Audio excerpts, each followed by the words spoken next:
Hey my friends, what is up? Derek here from Bomb Socks, back with another week of Bomb Bites where we feast upon the words of Christ, one bite at a time. So we're starting week 3 of Isaiah, and I hope you've noticed over the last 3 weeks or so, Isaiah is not as hard as we make him out to be. I think we really do him a disservice when we sit there and say, he's so hard. He's no much harder than any other Old Testament prophet, but he's actually really cool, and hopefully you've seen some things as you've gone through this. Now, the chapters we're going to go through this week are Isaiah 40 through 49, and they just have a different vibe to them. In fact, you're going to see in the Come Follow Me introduction, I really like the way they say this. It says, comfort is the first word of Isaiah chapter 40. We'll talk about that in a second. It marks the beginning of a different tone, a different emphasis in the prophet's message.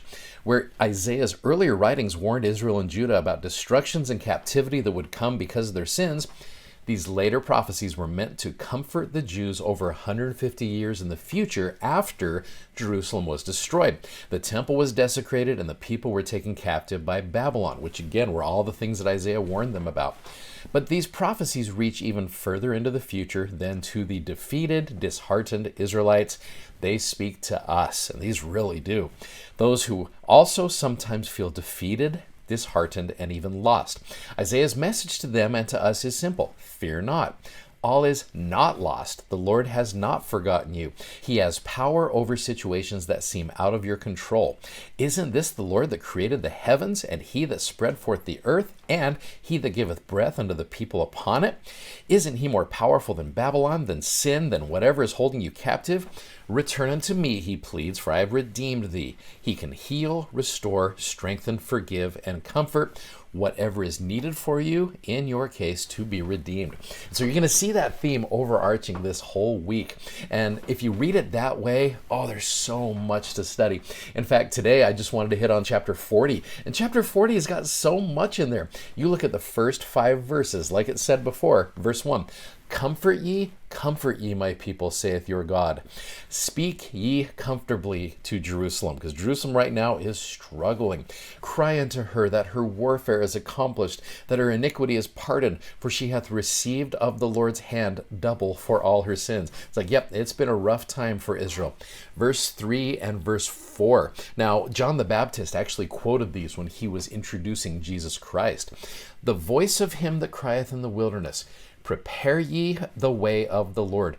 Make straight in the desert a highway for our God. And I love this verse here. Every valley shall be exalted, every mountain and hill shall be made low, and the crooked shall be made straight, and the rough places plain.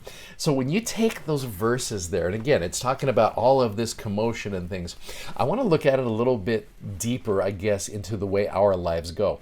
So here is the way. It'd be nice if things were super smooth in our life, but this is often what our life looks like right here. All over the place, ups and downs, highs and lows. Now, I want to visualize this for you here. So as you look at these peaks and crazy things here, so that is a valley, okay? A valley, the definition of a valley is a deep depression in the Earth's surface.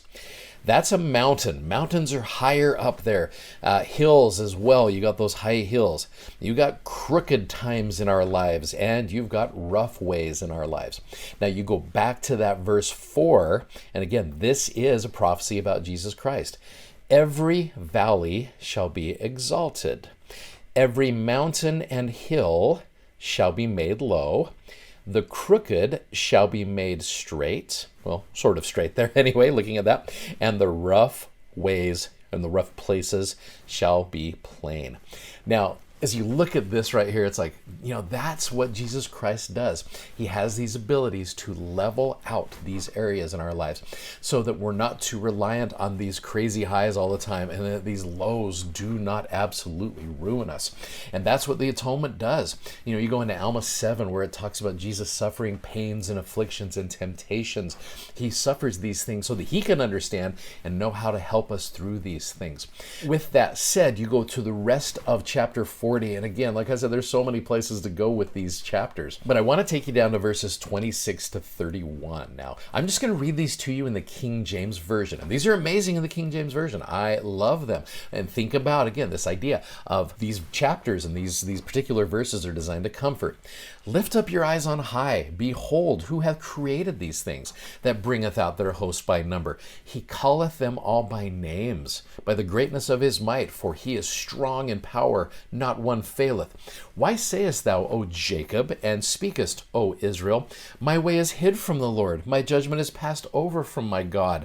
Hast thou not known, hast thou not heard, that the everlasting God, the Lord, the creator of the ends of the earth, fainteth not, neither is weary, there is no searching of his understanding. He giveth power to the faint, to them that have no might he increaseth strength. Even the youths shall faint and be weary, and the young men shall utterly fall. But they that wait upon the Lord shall renew their strength, and they shall mount up with wings as eagles. They shall run and not be weary, and they shall walk and not faint. That to me sounds like the best Isaiah TED Talk ever. I can just picture him up there just saying all these things are going to happen, but you wait on the Lord. You go patiently on the Lord, and he's going to help you. Now, I love these verses. I want to take you to a different version of the scriptures for that.